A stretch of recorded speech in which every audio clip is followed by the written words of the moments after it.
ইদানিং এই যে সোশ্যাল মিডিয়া এবং এমনকি মেইন মিডিয়া তো বাংলাদেশে একটা খবর বেশ বেশ ভালো রকম মানে প্রোপাগান্ডা আকারে ছড়াচ্ছে। সেটা হলো যে পাকিস্তান একটা ভিখারির দেশ, সেখানের লোকজন ভিক্ষা করে ইত্যাদি।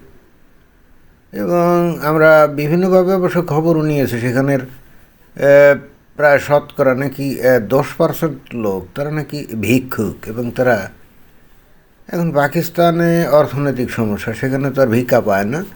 তো ওরা নাকি অনেক কষ্টের সৃষ্টি ওমরার নাম করে সৌদি আরব যায়, তারপরে আবার কাজের নাম করে কুয়েত, কাতার, দুবাই ইত্যাদি ইত্যাদি এই সমস্ত দেশে যায় এবং গিয়ে সেখানে ভিক্ষা করে। এ সম্পর্কিত কিছু খবর আমরা দেখেছি যে কিছুকাল আগে দেখছিলাম যে সৌদি আরব তা তো প্রায় 30-40 হাজার পাকিস্তানি ভিক্ষুকদেরকে ধরে তারা ওই যে বিমানে করে তারা আবার ওই যে পাকিস্তানে পাঠিয়ে দিয়েছে এবং পাকিস্তানকে সতর্ক করে দিয়েছে তারা যেন এই ধরনের ভিখারি বা ভিক্ষুক তাদের দেশে পাঠানোর ব্যাপারে সতর্ক থাকে, বা কাদেরকে তারা পাঠাচ্ছে সে ব্যাপারে সতর্ক থাকে। তো এই হেতু দেখলাম যে একটা খবর প্রচার করছে এই যে বাংলাদেশেই, বলছে যে বিদেশে ভিক্ষা করে দেশে ফেরত এলো পাকিস্তানি। আচ্ছা ঠিক আছে, বিদেশে মানে কোথাকার কথা বলছে? সৌদি আরব, কুয়েত, কাতার নাকি দুবাই, কোথায়? যেখানেই হোক ভিক্ষা করে ধরা পড়ছে এবং সেখানকার পুলিশ তারা কী করছে, পাকিস্তানে ফেরত আসছে। ওকে, ভালো কথা, পাকিস্তানে ফেরত আসছে।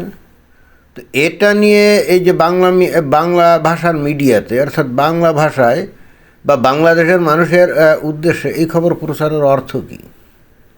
এটা তো খুবই ষড়যন্ত্রমূলক একটা অপপ্রচার, অর্থাৎ বাংলাদেশের মানুষের কাছে পাকিস্তানিদের ভাবমূর্তি নষ্ট করা, অর্থাৎ এটাই বারবার দেখানো যে দেখো দেখো তোমরা এখন এই যে পাকিস্তানের সাথে দোস্তালি করছো, তাদের গলায় হাত রেখে তোমরা এখন বাংলাদেশকে নতুনভাবে পাকিস্তান বানানোর জন্য স্বপ্ন দেখছো।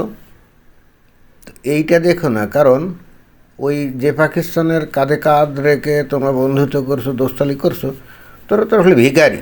তো একজন ভিখারির সাথে কি দোস্তালি করে? আর যদি করো সেখানে ফায়দা কী? ভিখারির সাথে নর্মালি ভিখারিকে কী মানে ভিক্ষা দেয়, মানে করুণা করে, তাই না, দয়া দেখায় এই পর্যন্ত। কিন্তু একজন ভিখারিকে কি কেউ বন্ধুরূপে গ্রহণ করে নাকি? তো বাংলায় এই সমস্ত খবর প্রচার বস্তুত বাংলাদেশের মানুষের উদ্দেশ্যে এই জিনিসগুলো বলা। তো এটা কি কঠিন অন্যায় না? পাকিস্তান একটা মমিন মুসলমানের দেশ, বাংলাদেশের মানুষও মমিন মুসলমান। তো মমিন মুসলমান মানে মুসলমান মুসলমান তো ভাই ভাই, তাই না? তো ভাই ভাই হয়ে তারা অন্য মুসলমানের যদি কোনো দোষ ত্রুটি থাকে সেগুলো তো লুকায় রাখবে, গোপন করবে, এটাই তো নিয়ম, এটাই তো আমরা শুনে আসছি। নবী হাদিসও একই কথা বলছেন। অথচ বাংলাদেশের এক শ্রেণীর লোকজন তারা মমিন হয়েও অন্য মমিন মুসলমানের দোষ ত্রুটিগুলো প্রকাশ করে দিচ্ছে এবং একই সাথে মনে হয় যে ষড়যন্ত্র পাকাচ্ছে। বাংলাদেশ নতুন করে হয়তো পাকিস্তান হওয়ার একটা স্বপ্ন দেখছিল, মানে বাংলাদেশের তৌহিদি জনতা এরকমই স্বপ্ন হয়তো দেখছিল, এবং যার ফলাফল আমরা দেখি এমনকি বিশ্ববিদ্যালয় চত্বরে বা বিভিন্ন জায়গায় আমরা বিগত কিছুকাল ধরে বিভিন্ন অকেশন উপলক্ষে আমরা দেখেছি যে ছাত্র জনতা, হ্যাঁ ছাত্র জনতাই তো ছাত্র জনতা কী করছে, তারা পাকিস্তান জিন্দাবাদ দিয়েছে।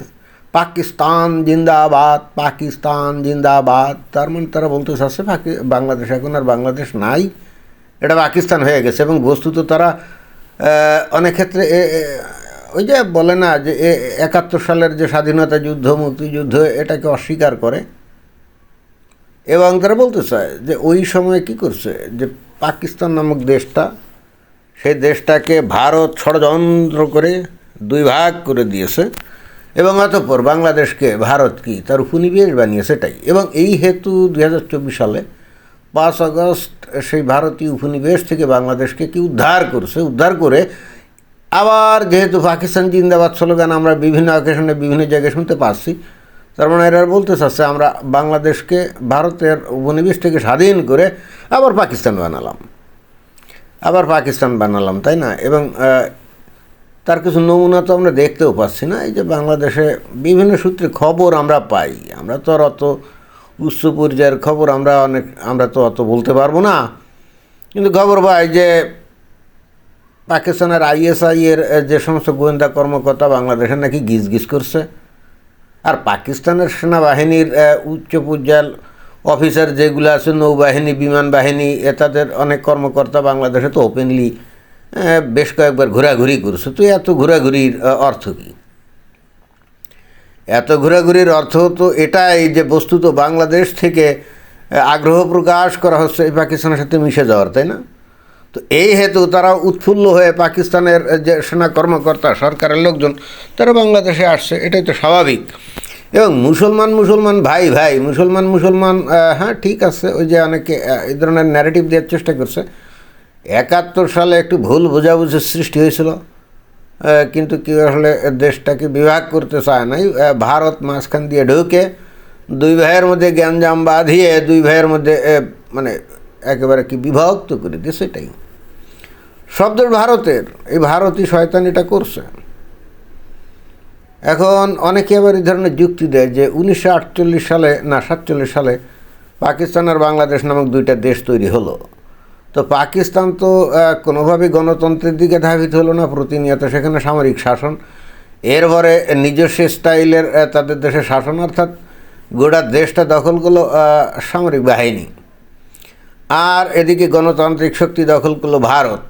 ইন্টারেস্টিং ব্যাপার হচ্ছে ভারত শত প্রতিকূলতা, শত রকম ষড়যন্ত্র ইত্যাদির পরেও কিন্তু ভারত আস্তে আস্তে উন্নতি করতে থাকে।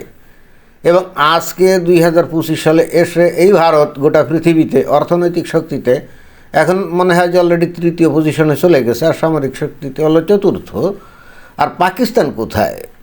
পাকিস্তান ওই যে ভুট্টো বলছিল যে ঘাস খেয়ে হলো পারমাণবিক বোমা তারা তৈরি করবে, তারা তৈরি করছে, এতে কোনো সন্দেহ নেই।